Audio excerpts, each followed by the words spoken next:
بسم اللہ الرحمن الرحیم.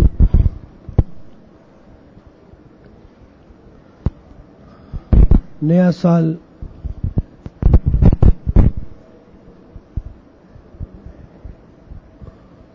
اور کچھ نئے ساتھی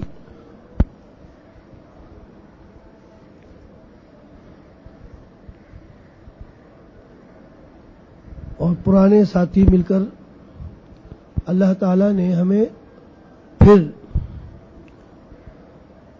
اپنے اس دین کو سمجھنے اور سمجھانے کی پھر توفیق عطا فرمائی. اللہ تعالیٰ ہمیں استقامت دے اور ہم ہمتن گوش اور اپنی پوری قوت اور طاقت کے ساتھ اللہ کے اس دین کو پڑھنے اور سمجھنے کی اور اوروں کو سمجھانے کی توفیق دے. بچوں کام تو ہے مشکل، لیکن اللہ کی توفیق سے اور آپ کی نیک نیتی اور پختہ عزم اور ارادے سے اللہ رب کریم آپ کے لیے اس دین کو مکمل طور پر آسان کر دیتے ہیں اور اس آیت کا مصداق بنا دیتے ہیں کہ وَلَقَدْ يَسَّرْنَا الْقُرْآنَ لِلذِّكْرِ فَهَلْ مِن مُدَّكِرٍ. بات مدکر کی ہے کوئی سمجھنے والا اور اس کا ادراک کرنے والا؟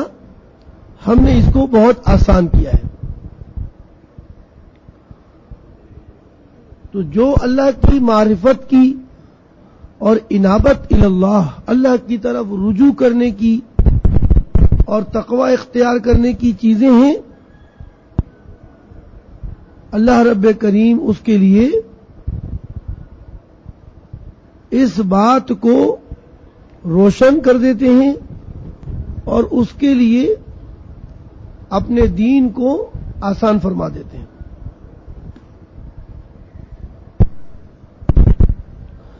لیکن اصل بات یہ ہے کہ آپ آگے اللہ کے اس دین میں کتنے قدم بڑھانا چاہتے ہیں. یہ بہت بے ادبی اور گستاخی ہوگی کہ اللہ کے دین کی ان کتابوں کو ہاتھ میں لینا اور پھر تقوی اختیار نہ کرنا اور پرہیزگاری اختیار نہ کرنا، اعمال میں سستی اور کوتاہی کرنا، یہ بڑی بے ادبی ہوگی. کیونکہ دین پڑھنے کا مقصد یہی ہے کہ سب سے پہلے آپ اپنی نفس کو، اپنی جان کو اس دین کے تابع بنا دیں. قوا انفسکم، سب سے پہلا حکم آپ کو دیا گیا ہے کہ آپ اپنے آپ کو بچاؤ جہنم کی آگ سے. پھر اس کے بعد اہلی کو، پھر اپنے خاندان کو، اپنے لوگوں کو. لیکن سب سے پہلے مکلف اللہ تعالیٰ نے اس شخص کو بنایا ہے کہ جو اللہ کے دین کو اختیار کرتا ہے، ایمان لاتا ہے، اسلام لاتا ہے. تو سب سے پہلے حکم اس کو اپنے بارے میں دیا گیا کہ اب تم ایمان لانے کے بعد اپنی جان کی فکر کرو اور ایسے اعمال میں مبتلا نہ ہونا جس سے تم پر جہنم ضروری ہو جائے. تو بہت اچھا ہے، بہت اللہ کا کرم ہے کہ اللہ رب کریم نے آپ کو اتنے ڈھیروں میں سے چند گنے چنے افراد کی میں شمار کر لیا اور یہ دین پڑھنے کے لیے اور سمجھنے کے لیے آپ کو بٹھا دیا.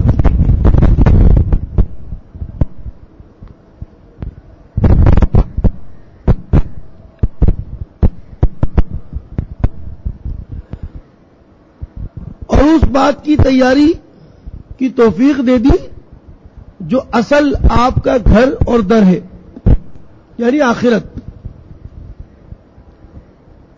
ہمارا آخری گھر کیا ہے؟ قیامت. آخرت جب قائم ہو جائے گی اور اگر ہم مسلمان ہوئے، اللہ نے اگر ہمیں اسلام کی حالت میں، ایمان کی حالت میں اٹھا لیا، تو ہمارا آخری گھر کیا ہے؟ جنت. اور پھر جب یہ بات بتا دی جائے کہ دنیا تمہاری عارضی جگہ ہے، جیسے آپ کسی مکان میں رہتے ہیں اور وہ مکان کرائے کا ہے، اور مالک مکان آپ کو یہ کہہ دیں کہ یہ گھر خالی کرنا ہے، آپ نے یہاں پہ رہنا نہیں ہے، اب آپ نے خالی کرنا ہے، میں آؤں گا، اپنا گھر بناؤں گا اور میں خود رہوں گا یہاں پر، اب آپ یہ خالی کر دیں مکان. اب آپ بتائیے کہ جب آپ کو یہ آرڈر مل جائے اور یہ حکم مل جائے کہ یہ گھر میں آپ نے رہنا نہیں ہے اور آپ نے گھر خالی کرنا ہے، اب اگر کوئی آپ سے کہے کہ بھائی آپ ایسے گھر میں ابھی رہ رہے ہو، اس میں رنگ و روغن تو کراؤ، ارے کوئی ٹھنڈی کرنے والی چیز، ایسی اسپرٹ تو لگاؤ، تو آپ اسے کہتے ہیں کہ یار مجھے تو اس نے مالک مکان نے یہ بات کہہ دی ہے کہ بھائی گھر خالی کرنا ہے، اب میں رنگ و روغن اپنے مکان جب لے لوں گا نا اس میں کراؤں گا، اب یہاں پہ میں ایسی کیا لگاؤں، مجھے اس نے کہہ دیا ہے کہ یہاں پہ رہنا نہیں ہے، آپ نے خالی کرنا ہے، میں اس کا کیا فرش درست کراؤں اور اس میں کیا تزئین کی اور مزید چیزیں لگاؤں اور کیا سامان خرید کے لاؤں، اب مجھے یہاں رہنا نہیں ہے، مجھے تو خالی کرنے کا حکم ہے اس کو، میں اپنے گھر میں جاؤں گا تو وہاں یہ لے لوں گا. یہی ہوتا ہے نا. تو جب خدا نے آپ کو یہ حکم دے دیا ہے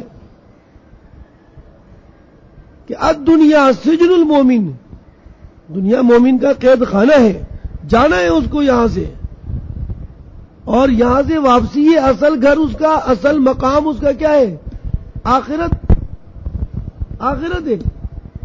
تو لازمات ہے یہاں پر ہم عارضی طور پر رہ رہے ہیں. اگر آپ لگے رہے اس بات میں کہ نہیں یار ذرا مجھے اور بھی کچھ کام کرنا ہے، مجھے کچھ اور بھی چیزیں لے کے آنی ہے، مجھے یہ کام بھی کرنے ہیں، تو لوگ کہیں گے یار عجیب سا آدمی ہے، مالک مکان نے اس کو کہہ دیا ہے کہ گھر خالی کرو اور یہ اس گھر کی تعمیر میں لگا ہوا ہے، 2 مہینے بعد اس کو جانا ہے یہاں سے، اور یہ گھر کی تزئین اور آرائش اور آسائشوں میں لگا ہوا ہے، بے وقوف نہیں ہے. یہی کہیں گے نا لوگ. تو جب خدا کی طرف سے یہ حکم آ گیا کہ بھائی یہاں رہنا نہیں ہے، اصل مقام جنت ہے آپ کا، تو آپ اس کی سوچیں گے یا دنیا کی سوچیں گے؟ آخرت کی سوچیں گے، جنت میں جانے کی سوچیں گے، اور اس جنت کے اس مقام کو خوبصورت بنانے کی فکر لگے گی آپ کو.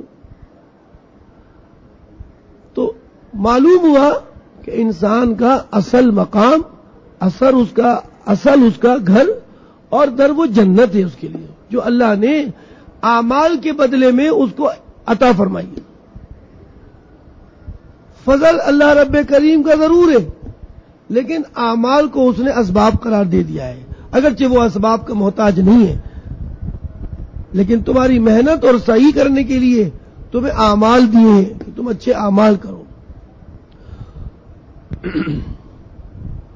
اور سب سے اچھی بات میں آپ کو بتاؤں، ابن قیم فرماتے ہیں کہ جو شخص خدا کے یہاں اپنی حیثیت معلوم کرنا چاہے، مزمل، جو شخص خدا کے ہاں اپنی حیثیت معلوم کرنا چاہے دنیا میں کہ میرا مقام کیا ہے خدا کے ہاں، بہت بڑی بات کر رہا ہوں، ذرا سنیے گا.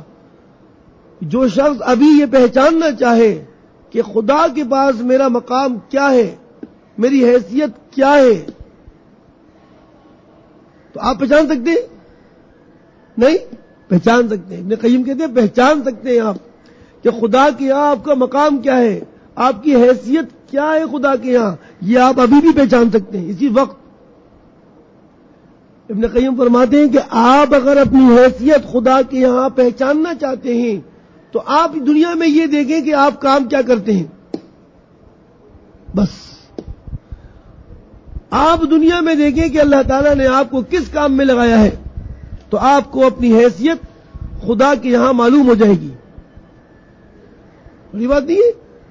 آپ کیا کام کرتے ہیں، جو کام آپ کر رہے ہیں اس کام سے آپ اپنی خدا کی یہاں حیثیت کو پہچان لیں۔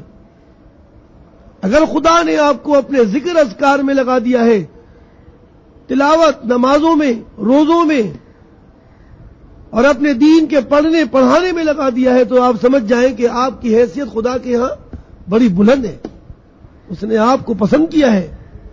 اور اگر آپ گند، غلاظت اور گناہوں کے کاموں میں لگے ہوئے ہیں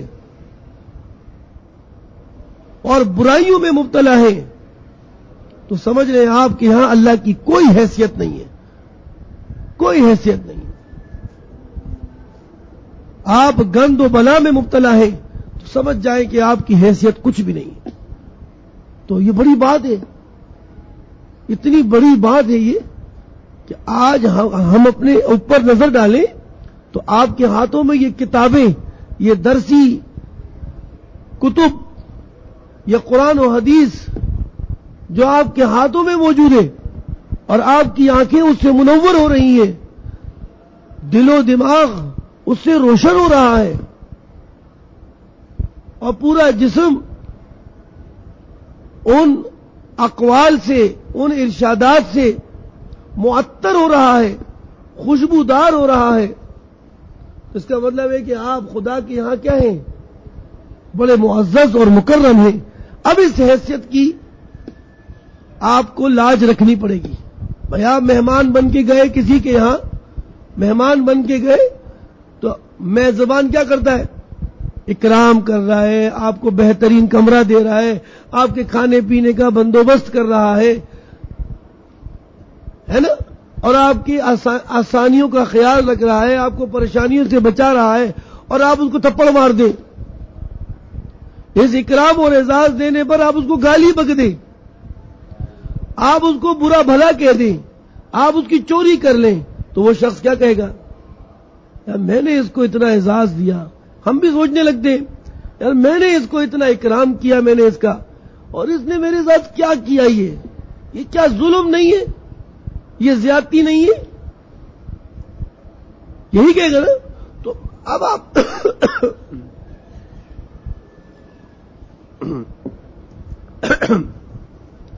آپ اس سے اندازہ لگائیے، خدا وحدہ لا شریک نے آپ کو معزز اور مکرم بنا دیا، لے آئے جی، آپ مدرسے میں آ گئے، آپ نے ارادہ کر لیا کہ آئندہ میں گناہوں سے بچوں گا، اب میں اللہ کے اس دیے ہوئے احکامات کو جو کہ وحی کے ذریعے سے پیغمبر علیہ الصلاۃ والسلام پر نازل ہوا، میں اس کو پڑھ کر اس پر عمل کروں گا۔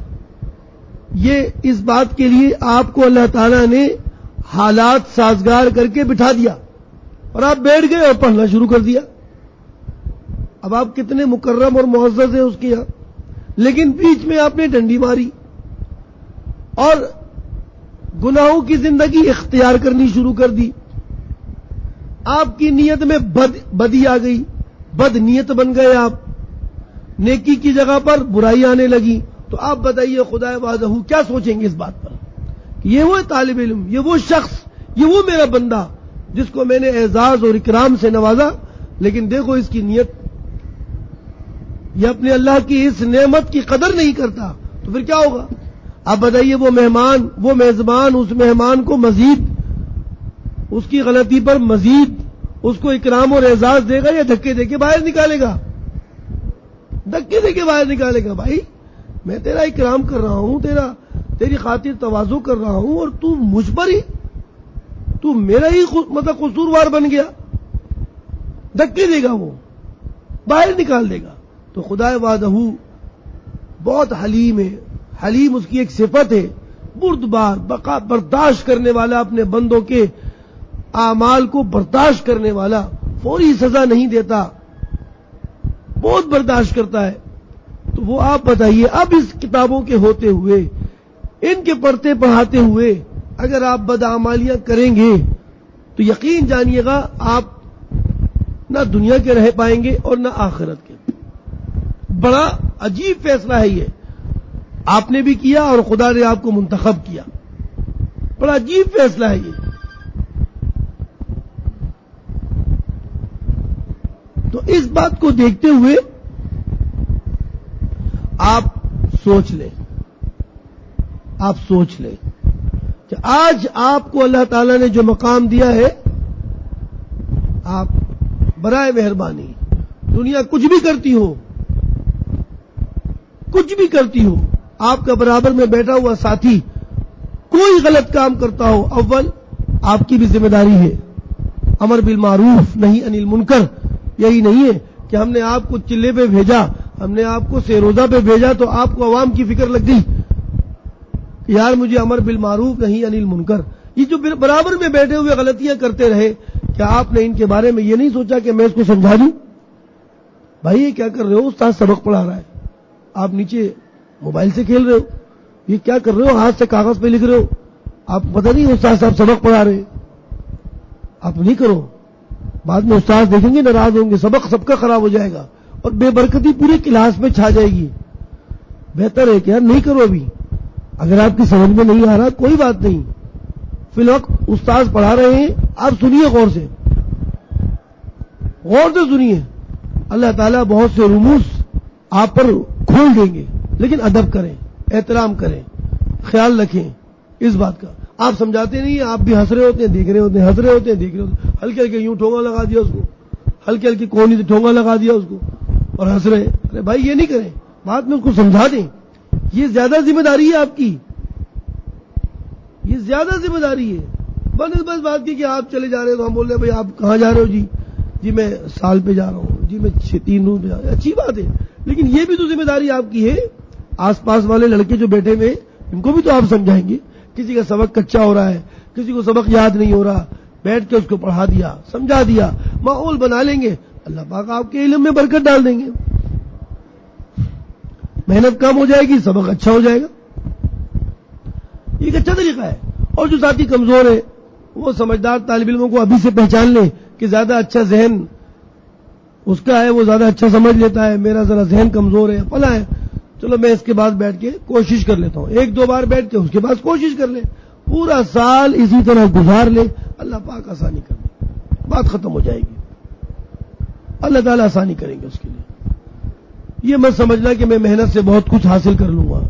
ادب اور احترام، پھر محنت کرتے رہیں، ان چیزوں کو محفوظ رکھیں، سامنے رکھیں. انشاءاللہ آپ بہت بڑے عالم بن جائیں گے. اور عالم میں آپ کے اندر عاجزی اور انکساری رہے گی، تکبر نہیں آئے گا انشاءاللہ. آپ میں بڑائی پیدا نہیں ہوگی. آپ میں عالم عاجز اور منکسر ہوتا ہے وہ زیادہ، کیونکہ انما یخشی اللہ من عبادہ العلماء. بہت ڈرتا ہے عالم، بہت ڈرتا ہے اللہ تعالیٰ سے. اور اگر وہ نہ ڈرے اللہ تعالیٰ سے اور آپ کو نظر آئے تو پھر اس کا مطلب ہے کہ اس نے علم پر عمل کر ہی نہیں رہا. وہ کیونکہ علم جب سیکھ لے گا تو یہ اس قرآن کریم کی یہ آیت ضرور بھی ضرور اس پر صادق آئے گی، انما یخشی اللہ من عبادہ العلماء. ہو نہیں سکتا کہ وہ خوف زدہ نہ ہو نہیں سکتا کہ وہ موت سے بے خوف ہو جائے، ہو نہیں سکتا کہ وہ اعمال بد کرے اور استغفار نہ کرے. یہ ہو نہیں سکتا، ہو نہیں سکتا. یہ عالم استغفار نہ کرے، یہ ہو نہیں سکتا. قصور تو ہوں گے، عالم ہے، پیغمبر تو نہیں ہے. پیغمبر صرف معصوم ہوتے ہیں. پیغمبر کیا ہوتے ہیں؟ گناہوں سے معصوم ہوتے ہیں. لیکن ہر عام آدمی تو گناہوں سے معصوم نہیں ہوتا. لیکن عام آدمی اگر عالم بن جائے تو اس کی خوبی یہ ہوتی ہے کہ اگر اس سے کوتاہی ہو جائے تو وہ فوراً پٹی لگاتا ہے اس گناہ پر. وہ کیا ہے؟ پٹی، مرہم لگاتا ہے. وہ کیا ہے؟ مرہم کیا ہے اس کا؟ استغفار. جیسا کہ آپ سنتے بھی رہے، مولانا صاحب سے درس میں بھی سنتے رہے، کثرت سے استغفار، کثرت سے استغفار آپ کے علم کو بھی بڑھائے گا، آپ کی دنیا کی نظام کو بھی درست کر دے گا. استغفار استغفار. ضرور تسبیح پڑھ لیں، صبح اور رات کو، شام کو تسبیح پڑھ لیں استغفار کی. پیغمبر علیہ الصلوۃ والسلام کی تعلیم یہی تھی. خود باقاعدہ گناہوں سے معصوم، عفت پاک دامنی آپ کی ثابت مسلمہ ہے، لیکن اس کے باوجود استغفار کرتے تھے. صحابہ پوچھتے تھے یہ استغفار آپ کیوں کرتے ہیں؟ درجات کی بلندی. گناہ تو نہیں ہے لیکن کیا میں درجات میں نیچے رہ جاؤں؟ مجھے بھی درجات کی بلندی چاہیے. تو جس سے درجات بلند ہوتے ہیں بیٹا، خوب استغفار کرنا چاہیے. تو کوشش کریں. کوتاہی ابھی تو انشاءاللہ درس آپ کے سبق طلباء آ رہے ہیں، ابھی کچھ رہ گئے ہیں، کچھ پہنچ رہے ہیں، تو تو انشاءاللہ سبق اور اسباق تو آپ کے بہت ہی کوشش کر کے عمدگی کے ساتھ آپ کو یہ دین پہنچایا جائے گا، لیکن لینے والا شخص وہ بھی چست اور پختہ عزم لیے ہوئے آئے اس بات کو کہ میں نے اس علم کو لینا ہے، تو انشاءاللہ امید ہے کہ اللہ تعالیٰ محروم نہیں کریں گے، حالات سازگار رہیں گے آپ کے بھی اور آپ کے گھر والوں کے بھی، کہ آپ کو یہ فکر نہیں ہوگی کہ مجھے جانا پڑے گا۔ ابھی کچھ دن پہلے میری ایک نماز پڑھ رہا تھا مسجد میں، ایک بچہ، ایک طالب علم بڑی عمر کا ہو گیا تھا، مجھے گھور رہا تھا، دیکھ رہا تھا، میں وضو کر کے نکلا، اٹھا، مجھے گھور رہا تھا، مجھے اندازہ تو ہو گیا یہ مجھے پہچان رہا ہے لیکن استاذ کو بھول گیا شاید، یا میں نے سوچا کوئی میرا ساتھی ہوگا، تو میں جو ہوں بیٹھیا اٹھا، میں جو ہوں نا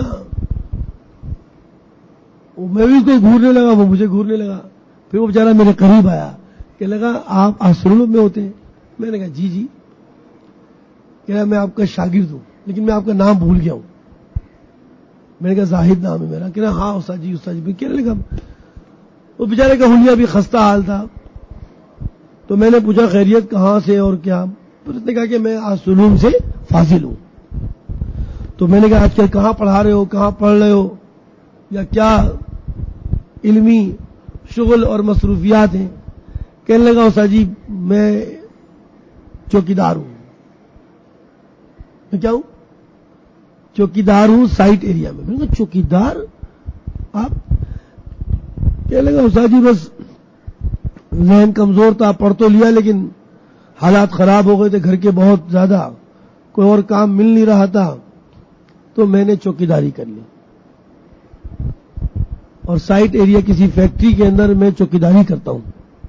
یا خدایا، یا رب کائنات، تیرے فیصلے ہیں۔ میرا دل تو چاہا کہ اس سے کہتا کہ یار کوئی ناقدری ہو گئی آپ سے، کوئی بے ادبی ہو گئی آپ سے تو آپ معافی مانگ لیں، کوئی گستاخی ہو گئی آپ سے کسی کے بارے میں پڑھتے پڑھاتے میں تو اللہ سے استغفار کریں، گناہ کی معافی مانگیں۔ آپ کس کام میں لگ گئے؟ اب کیا مطلب، آپ کو بجائے لوگ مولانا کے پکارنے کے، آپ کو مولوی صاحب پکارنے کے، آپ کو بولیں گے چوکیدار پانی نہیں آ رہا، اور چوکیدار کہاں ہے؟ چوکیدار یہ دیکھو یہاں پہ کتے آ گئے اندر، بھگاؤ ان کو۔ اللہ اکبر، اللہ اکبر۔ میرا دل دکھ گیا اندر سے، میں کافی دیر نماز کے بعد بھی اس کو دیکھتا رہا، سوچتا رہا خدایا ہمیں بدعمالی سے بچا لے۔ میں یہ نہیں کہتا کہ وہ بیچارہ کوئی بدعمل ہوگا، لیکن یقیناً بچوں میں بتا دوں آپ کو، آپ معمولی مت سمجھیے گا، یہ خدا کا دین ہے، آپ کے فیصلے ہیں۔ میں اگر آپ کو یہ کہہ دوں خدا نہ خواستہ الیاذ باللہ نقل کفر نہ باشد، میں کہوں کہ قرآن کریم کو آپ گرا دو، آپ کر سکتے، بلکہ آپ فوری طور پر میرے اوپر کفر کا فتویٰ لگا کر اور مجھے واجب القتل قرار دے کر آپ مارنے کی کوشش کریں گے۔ کیوں؟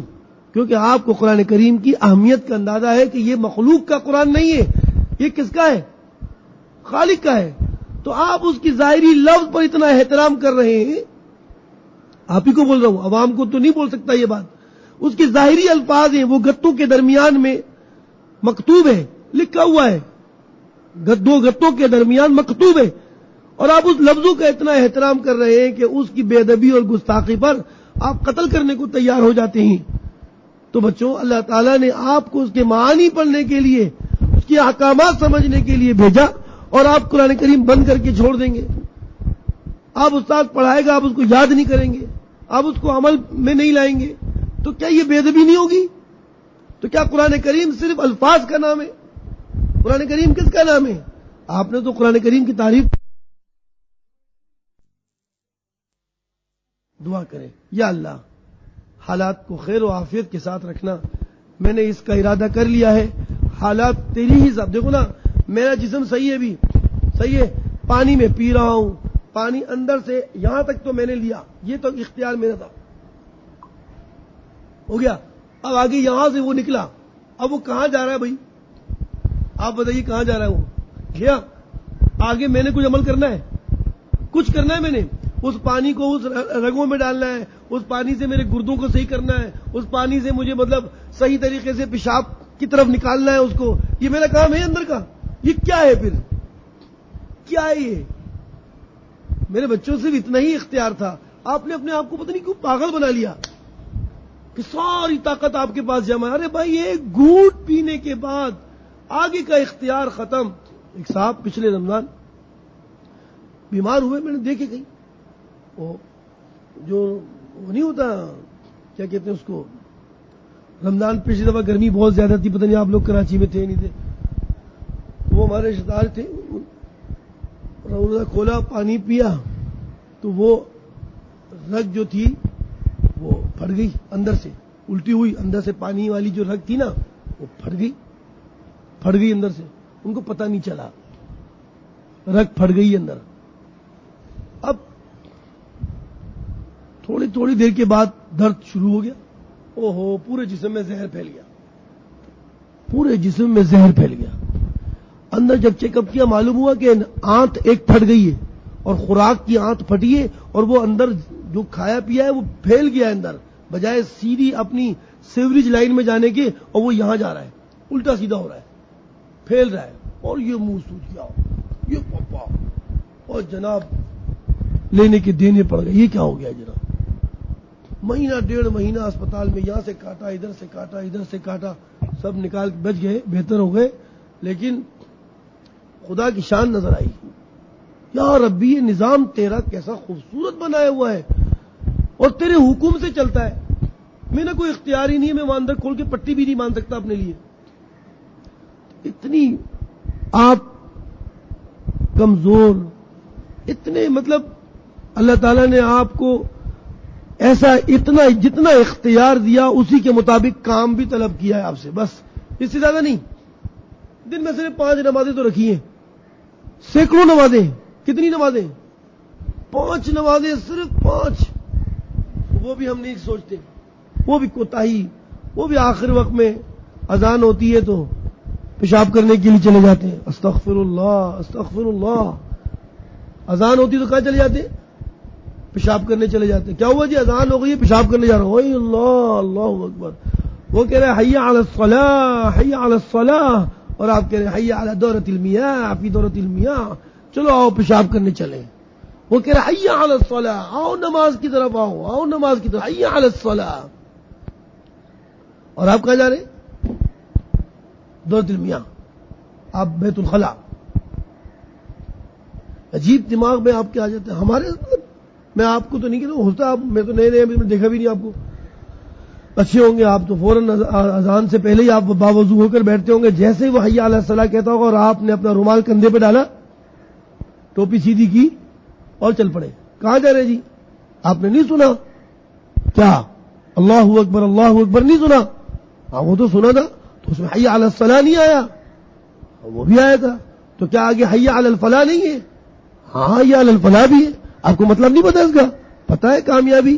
تو اب کیا بیٹھنے میں کامیابی ہے یا جانے میں کامیابی ہے؟ وہ کہہ رہے ہیں مؤذن حی علی الصلاح، حی علی الصلاح، حی علی الفلاح، حی علی الفلاح. تو آپ کو پتہ نہیں چل رہا؟ پتہ چلنا چاہیے نا، پتہ چلنا چاہیے. لیکن فلاح کس میں دیکھ رہے ہیں آپ فلاح کس میں دیکھ رہے ہیں؟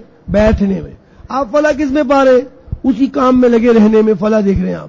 وہ خدا کی طرف سے ندا آ رہی ہے، آواز آ رہی ہے حی علی الفلاح، صلاح کی طرف آؤ، فلاح کی طرف آؤ. لیکن ہم کہہ رہے نہیں ابھی چلیں گے یار، ابھی اذان ہوئی ہے، اور ابھی اذان ہوئی ہے، ارے ابھی اذان ہوئی ہے. آپ فوراً جاؤ، 10 منٹ تو ہیں، تسبیح میں لگ جاؤ، اور جتنی دیر آپ پہلے پہنچیں گے وہ نماز میں شمار ہوتا ہے وقت آپ کا.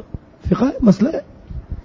پیارے بچوں، نصیحت کرنے کا مقصد سب سے پہلے مجھے اپنے آپ کو سمجھانا. میں بھی بہت کوتا ہوں اور بہت ہی سست اور کاہل ہوں. سب سے پہلے اللہ تعالیٰ مجھے اس نصیحت پر عمل کی توفیق دے. دین اسی کا ہے، یہ میرے الفاظ اپنے ہیں لیکن احکامات اسی کے ہیں جو میں نے آپ کو بتائے. نماز میری نہیں ہے لیکن نماز کا حکم بتانا میرا ذمہ داری ہے. نماز کا حکم اللہ کا ہے، جو آپ کی ہے وہی میری ذمہ داری ہے. جو احکامات آپ کے ہیں وہی میرے ہیں. تو میں بھی عمل کرنا چاہتا ہوں اور آپ بھی کیجیے. ایک دوسرے کو یہ یاد دہانی کرانی ہے نا کہ آپ بھی جانتے ہیں سارے مسئلے، کوئی میں نے نئے نہیں بتائے، آپ کو ہی پتا ہے کہ یار حی علی الصلاح حی علی الفلاح کا مطلب یہی تو ہے، آپ کو ہی پتا ہے، مجھے ہی پتا ہے، لیکن ایک دوسرے کو یاد دہانی تکرار کرانے سے وہ عمل کی توفیق ہو جاتی ہے.